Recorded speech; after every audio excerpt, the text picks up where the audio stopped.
unang balita ngayon ang pag-question po ni Senator Joel Villanueva. This was nung Friday, sinabi niya, nais niya daw malaman kung ano ang nangyari dun sa 61 bilyong pondo para sa flood control sa rehiyon po ng Bicol para sa taong 2023 at 2024. No? Kasunod nga po nitong malawakan at pinakahuling pagbaha po sa lugar na dulot po ng bagyong si Christine. Bigyan po kayo namin po ng pagkakataon na masagot po yung katanungan ni Senator Joel Villanueva. Nasaan daw po yung 61 billion na pondo po, Secretary, para sa Bicol?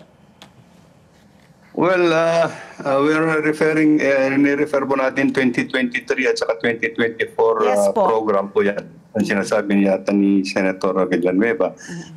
Sa yung programa po ng 2023, I hope you will understand na yung paggagawa po natin ng mga programa na infrastructure, we are given 2 years actually to implement each fiscal year po, no?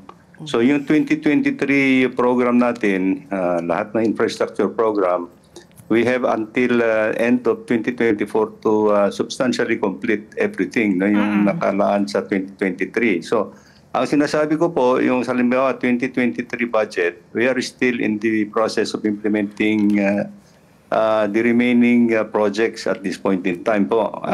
Let me also point out that yung 2023 budget, I don't know how much na naisabi ni Senator Villanueva. This is distributed among the 5 provinces yata in the Bicol region po. So, nandyan yung Catanduanes, Masbate, Albay, Camarines Sur, Camarines Norte. Yun yung mga areas po na yan. Yeah. So, nandun yung lahat yung mga projects na ginagawa po nila.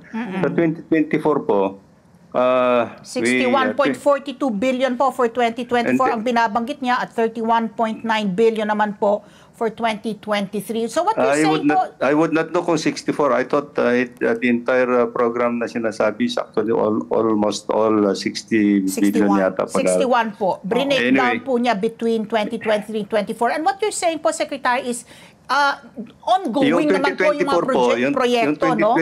Yung 2024 program po namin, kasalukuyan po ginagawa in all the provinces in the Bicol region. We have until 2025 to complete all these projects naman po. Now, what I'm saying is actually, okay po nandoon po yung mga flood control projects that are being implemented. These are to address yung local concerns for the time being. Hindi po ito yung, I don't think that the flood control projects na ginagawa po ng department ngayon will be able to address ganito yung climate change phenomenon na dumating sa Bicol region. Kasi iba ho ito eh. Hindi ho, there is not going to be any engineering intervention at the moment na pwedeng ma-address yung ganitong dilubyo na dumating. Kasi napakalaki po ito eh. All over the world. Hindi lang po naman sa Pilipinas nangyayari po yung mga ganitong pagkakataon na ngayon eh. Because of the climate change po.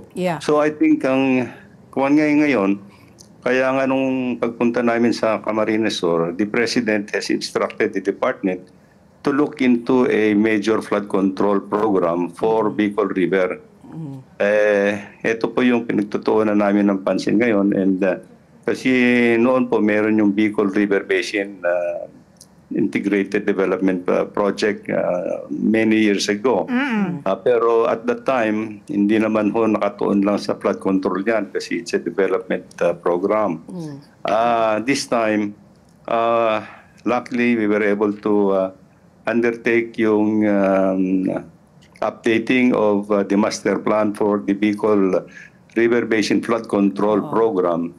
Ito na natapos lang po natin in July itong this year, this administration of the President with the assistance of the Korean government. So, natapos na po lahat yan. So, by next year, early next year, we will be undertaking na po yung detailed engineering design of the flood control to address yung mga ganitong klaseng phenomenon, hopefully. But it's going to be, well, I don't want to be very kwanto kasi it's going to take some time actually to implement all the projects that may address actually to ganitong phenomenon. But we have a immediate program, we have the medium term at saka long term program under this major flood control program in the river basin na po. Oo. So Secretary, having experience, no, yung nangyari po dito po sa Christine.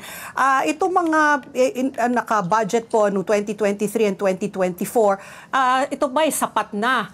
Or Hindi po.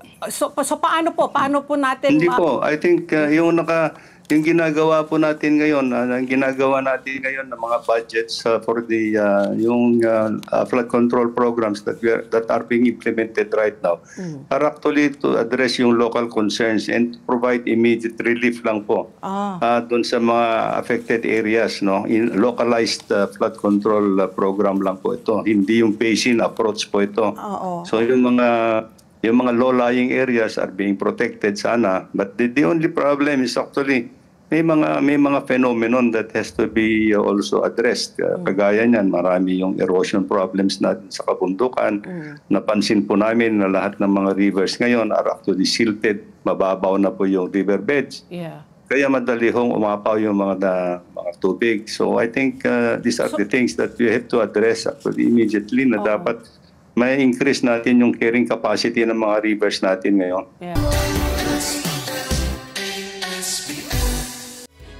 Together, Sunnet 25, Sunnet 25.